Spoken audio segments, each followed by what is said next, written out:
자, 우리 옆에 계신 분도 한번 인사 나누실까요? 잘 오셨습니다. 사랑하고 축복합니다. 예, 잘 오셨습니다. 사랑하고 축복합니다. 저희가 이제 사순절 5번째 주일이고요. 다음 주일은 이제 종료주일, 그렇게 이제 그리고 그 한 주간은 이제 고난주간 이렇게 진행이 됩니다. 그래서 제가 요 마가복음 말씀 지난번에 미뤄뒀던 15장 16장 말씀을 요 기간에 말씀을 전하도록 하겠습니다. 자, 예수님께서 겟세마네 동산에서 기도를 마치시고 자신을 잡으러 온 사람들에게 붙들려서 대제사장 관저로 끌려갔습니다. 그곳에는 대제사장들과 장로들과 서기관들이 다 모여 있었고, 그들은 예수님을 칠 증거를 찾고자 하였습니다. 그러나 거짓 증언하는 자들이 많았어도 그들의 증언이 일치하는 증언이 없는 거예요. 결국 대제사장은 예수님께 내가 찬송받을 이의 아들 그리스도냐? 이렇게 물었습니다. 그랬더니 예수님께서 내가 그니라, 인자가 권능자의 우편에 앉은 것과 하늘 구름을 타고 오는 것을 너희가 보리라, 이렇게 대답을 하셨어요. 그랬더니 이 대답을 들은 대제사장이 이제 걸렸구나 한 겁니다. 신성모독으로 몰아가고 사형에 해당하는 자로 정죄를 하였습니다. 자, 그리고 이제 새벽에 대제사장들, 즉 장로들과 서기관들, 그리고 온 공회원들이 더불어서 의논합니다. 이 공회원들이 이 새벽에 일찍 모인 거예요. 사실 이렇게 일찍 모일 일이 사실 없는데 일찍 모였습니다. 그래서 의논하고 예수를 결박해서 끌고 가서 빌라도에게 넘겨주었습니다. 이렇게 한 이유는 빌라도에게 넘겨줄 때 자신들이 제대로 된 회의를 거쳤다, 공회를 거쳤다라고 하는 것을 보여주기 위한 것입니다. 이렇게 해서 빌라도에게 넘겨주었어요. 그들이 예수님을 빌라도에게 넘겨준 이유는 예수님을 사형에 처하기 위함이었습니다. 당시 로마의 지배를 받고 있었던 유다에서는요, 자기들이 사형을 집행할 수가 없었습니다. 그러니까 이 예수님을 로마법에 따라서 사형이 집행되도록 그렇게 이제 예수님을 넘긴 겁니다. 그래서 그들은 예수님을 빌라도에게 끌고 가 로마법의 판단을 받도록 한 거예요. 빌라도는 자신 앞에 끌려온 예수님을 보고 이렇게 묻습니다. 내가 유대인의 왕이냐? 빌라도가 예수님을 향해서 이렇게 물은 것은 그가 이미 그런 소리를 들었기 때문입니다. 예수님께서 빌라도 앞에 잡혀오시기 전에 성경에서 유대인의 왕이라고 표현된 데가 사실 없어요. 거의 없습니다.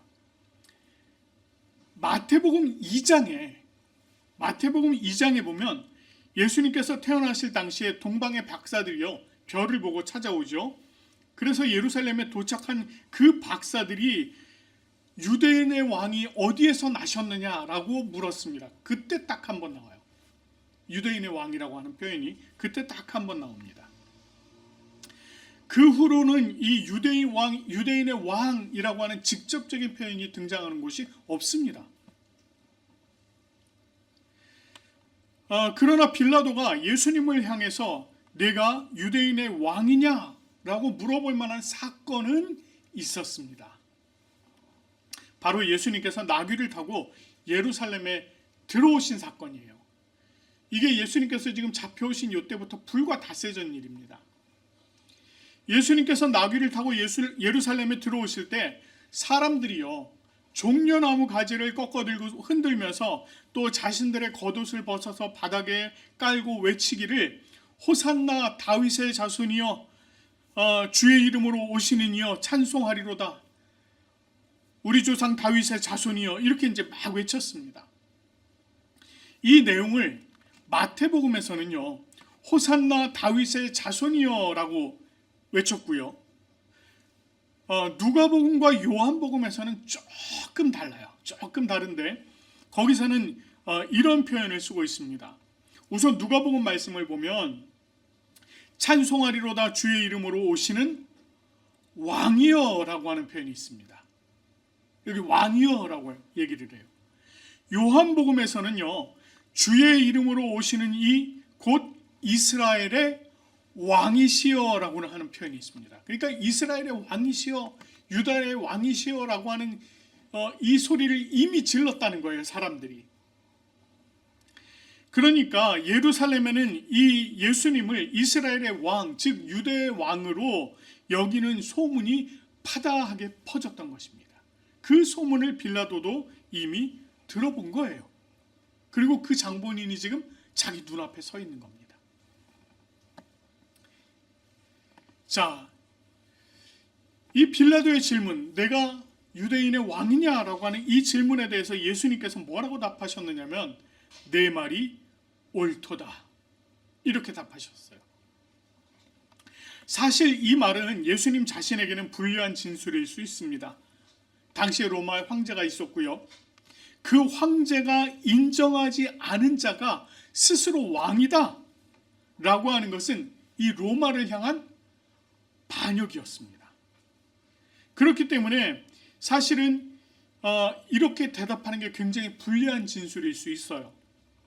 그러나 예수님께서는 이 빌라도의 입을 통해서 나온 그 말에 부정하지 않으셨습니다. 그걸 통해서 자신이 다윗의 자손으로 오신 메시아임을 드러내신 것입니다. 대제사장들은요, 예수님을 여러 가지로 고발을 합니다. 그들의 고발에 대해서 예수님은 아무 대답도 없으신 거예요. 아무 대답도 없습니다. 그러니까 빌라도가 놀랍게 여겼습니다.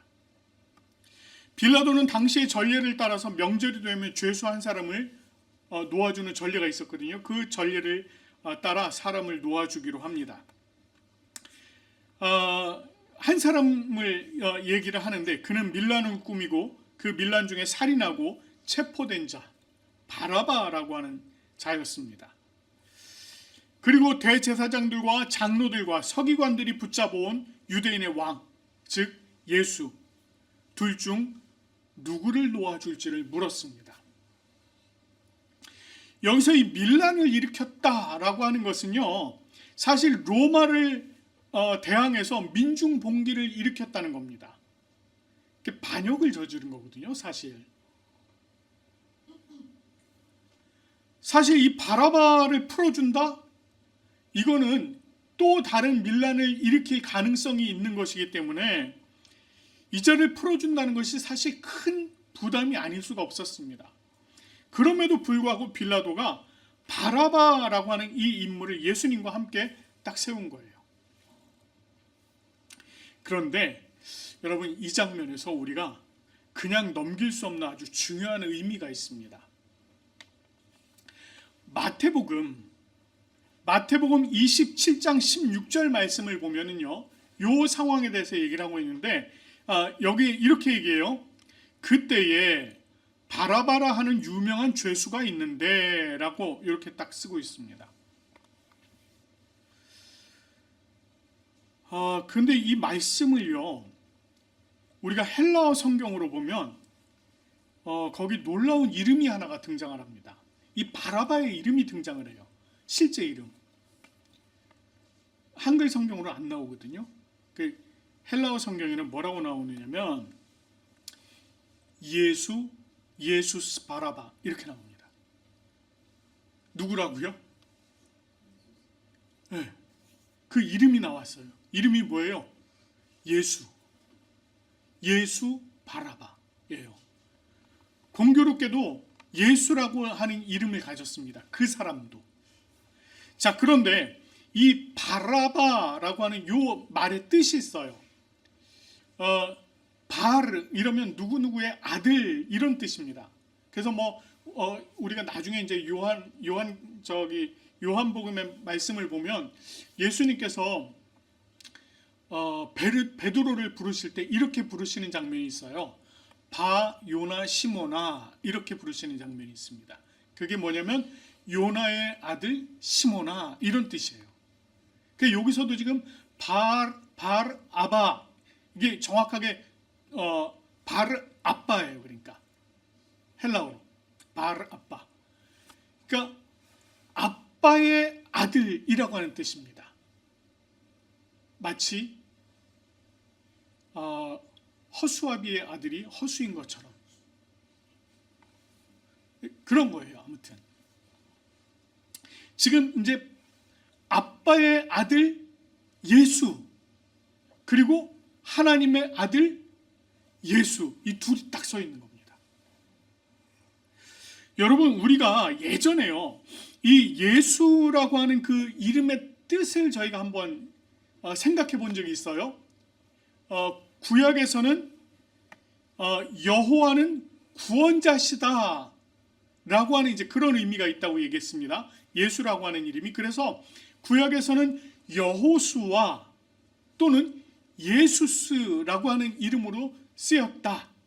예수아라고 하는 이름으로 쓰였다. 이렇게 말씀을 드렸습니다. 그러니까 지금 예수라고 하는 이름은 이게 이제 헬라어 표기로 이제 예수스인데, 헬라어 표기로 이 예수라고 하는 이름은 여호와는 구원이시다라고 하는 이런 의미라는 거예요.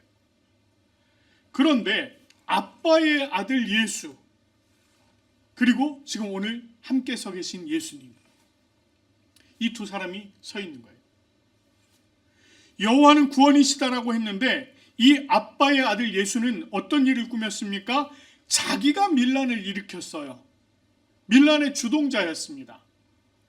그리고 그 과정에서 사람을 죽이는 일까지 있었습니다. 여호와는 구원이시다라고 하는 그 이름을 가진 자가 사람을 죽였어요. 그런데 같은 이름을 가진 예수, 하나님의 아들이신 예수 그리스도께서는 자기 스스로 밀란을 일으키신 일이 없습니다. 뿐만 아니라 예수님은 죽어가는 자들을 살리셨어요. 하나님의 나라의 복음을 전하는 일에 힘을 쓰셨습니다. 그 일로 예수님은 많은 사람들이 다윗의 아들로 예수님을 인정을 했습니다. 그래서 예수님이 예루살렘에 들어오실 때 호산나를 외쳐 불렀고 다윗의 이름으로 오시는 이여 이스라엘의 왕이여라고 이야기를 한 것입니다. 이렇게 다른 두 예수를 빌라도는 백성들 앞에 딱 세워놓은 것입니다. 빌라도는 대제사장들이 시기로 예수님을 넘겨준 줄을 이미 알고 있었어요. 이미 알았습니다. 왜냐하면 빌라도가 예수님을 신문하는 과정에서 문제가 될 게 없다는 걸 이미 알고 있었습니다. 누가복음 23장 4절 말씀을 보면 빌라도가 대제사장들과 무리들에게 이르되 내가 보니 이 사람에게 죄가 없도다 이렇게 얘기를 해요. 마태복음 말씀을 보면 빌라도의 아내가 꿈을 꿉니다. 그리고는 빌라도에게 사람을 보내요. 그리고 뭐라고 얘기하느냐면 저 옳은 사람에게, 옳은 사람이라고 표현해요. 저 옳은 사람에게 아무 상관도 하지 마옵소서 이렇게 얘기합니다. 이런 여러 가지 정황을 볼 때 빌라도는 자기 앞에 끌려온 이 예수라고 하는 청년이 죄가 없고 그가 이렇게 끌려온 것은 대제사장들이 자신들의 입지가 흔들리는 것 때문에 이 청년을 시기해서 끌고 온 것이다라고 하는 걸 이미 판단하고 있었다는 거예요. 이런 상황에서 빌라도가 유대인의 왕을 너희에게 놓아주기를 원하느냐 이렇게 물었습니다. 여기 보면은요, 사실 이 빌라도가 바라바와 빌라도 예수 중 누구를 놓아주랴 이렇게 얘기 안 합니다. 우리가 보통 얘기할 때 중요한 얘기 앞에다 꺼내는 경우가 많잖아요. 여러분 초코파이와 사탕 중에 뭘 드릴까요? 이러면 이제 보통 이 초코파이를 줄 목적으로 이제 얘기를 하는 거예요. 나는 이게 준비돼 있어. 그러니까 너희가 이걸 선택해. 이거거든요. 이 빌라도가 바라바와 예수 중에라고 얘기를 안 합니다. 그렇게 얘기를 안 해요. 오늘 보니까 뭐라고 얘기하느냐면 유대인의 왕을 너희에게 놓아주기를 원하느냐 이렇게 물어봅니다. 이건 무슨 얘기예요? 나는 유대인의 왕을 놓아주고 싶다라고 하는 얘기예요. 이렇게 물었는데 이 대제사장이 어떤 일을 합니까? 무리를 충동해서 바라바를 놓아달라고 하도록 막 유도를 하는 겁니다. 빌라도가 다시 물어요. 그러면 너희가 유대인의 왕이라 하는 일을 내가 어떻게 하랴? 이렇게 물었습니다. 그랬더니 무리들이 그를 십자가에 못 박게 하소서라고 소리를 지릅니다. 14절 말씀을 보면 빌라도가 당황했습니다. 그 모습이 보여요. 당황한 모습이 보입니다. 그는 백성들에게 이렇게 얘기해요. 어찌미냐? 무슨 악한 일을 하였느냐? 이렇게 물어요. 내가 보니 이 사람은 죄가 없는데 왜 너희들 그러고 있느냐라고 하는 겁니다. 그러자 사람들은 계속해서 예수를 십자가에 못 박으라고 얘기를 하는 겁니다. 빌라도가 다시 예수를 놓아주기를 원했습니다. 누가복음 23장 20절 말씀을 보면 거기 이렇게 나와요. 빌라도는 예수를 놓고자 하여 놔주기를 원했다는 거예요. 놓고자 하여 다시 그들에게 말하되 라고 합니다. 그들에게 다시 물어봤다는 거예요. 그러나 무리들은 예수를 십자가에 못 박게 하라고 더욱더 크게 소리를 질렀습니다. 결국 빌라도는 무리에게 만족을 주고자 하여 바라바는 놓아주고 예수는 채찍질하고 십자가에 못 박히게 넘겨주었습니다. 여기서 채찍질하고 라고 하는 정말 아주 짧은 요 내용이 나와요. 아주 짧은 요 내용이지만 사실은 이 상황은 굉장히 처참한 상황입니다. 당시에 사용하던 채찍이요, 가죽을 따서 만들었습니다. 손잡이 부분이 있고요, 가죽으로 여러 갈래가 있는데 그걸 다 이렇게 다 따서 만든 겁니다. 그런데 따을 때 그 중간중간에 뭘 집어넣느냐면 중간중간에 동물의 뼈 조각, 쇠붙이, 납 조각, 갈고리 이런 것들을 섞어 넣습니다. 죄인이 옷이 완전히 벗겨진 채 채찍질을 당하는데요, 이 채찍을 가지고 한 대 때리면 이 모든 뼈 조각, 쇠붙이, 납덩이 이런 것들이 몸속으로 파고 들어갑니다. 살 속으로 파고 들어가요. 이거를 다시 때린다고 땡겨낼 때 살점들이 뚝뚝 떨어져 나오는 겁니다. 굉장히 처참한 거예요. 이미 매를 맞는 것만으로도 출혈이 상당합니다. 심지어는요, 피부가 얇은 부분들은 뼈가 드러났다고 얘기를 해요. 심한 경우에는 배 부분이 찢어져서 창자가 흘러나오기까지 했다, 이렇게까지 이야기를 합니다. 경우에 따라서는 이 매질만으로도 사람이 죽어버리는 경우가 많았다고 해요. 이게 십자가까지 가지도 않고. 이미 예수님도 이 채찍질 과정에서 많은 출혈과 고통이 있었습니다.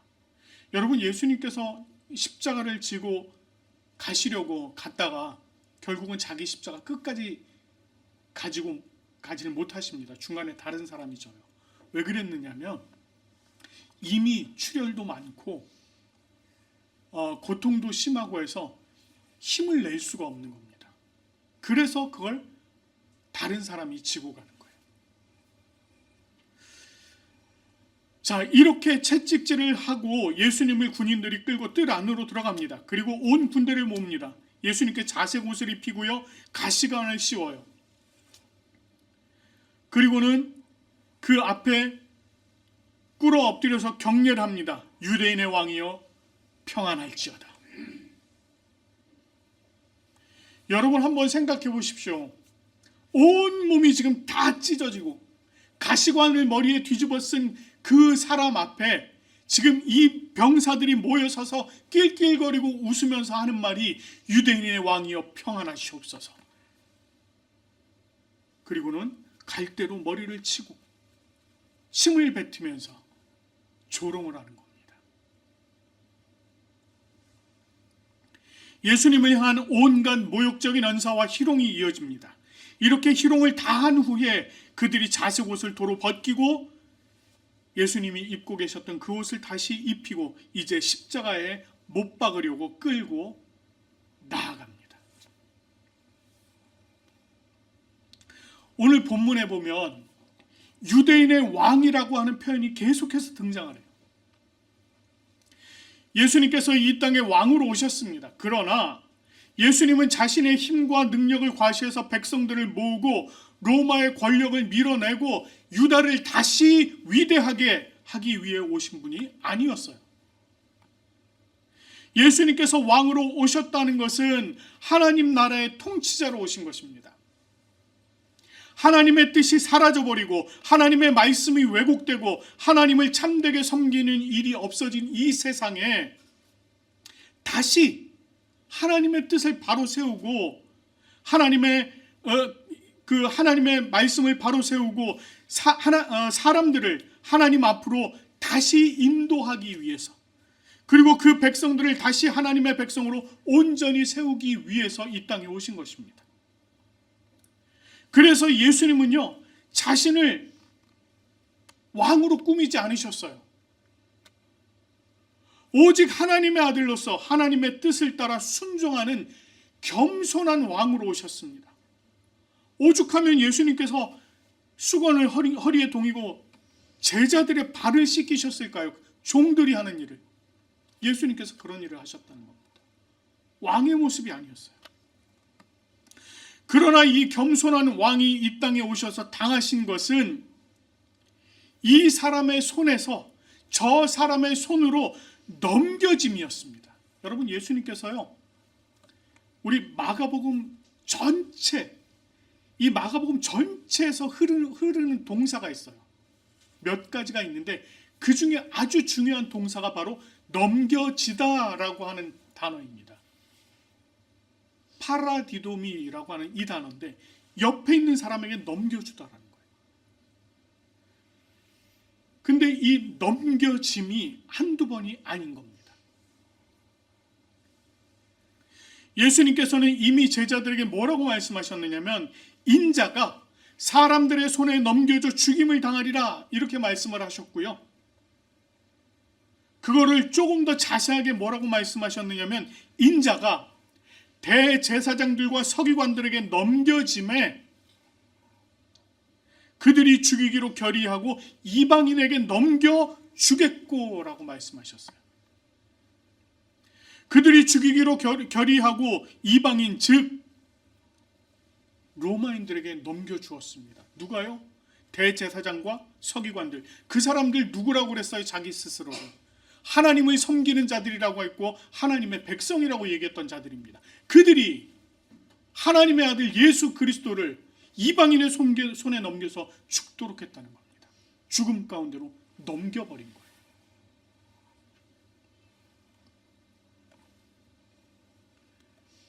유대인의 왕으로 오신 이가 사람들의 손에 넘겨진 이 모든 일들은 이 땅의 사람들에게서 일어난 일입니다. 그러나 이 모든 일들은 죽음의 권세 아래 있는 이 세상 사람들을 사랑하신 하나님 아버지께서 그들을 구원하실 목적으로 이루신 일들이에요.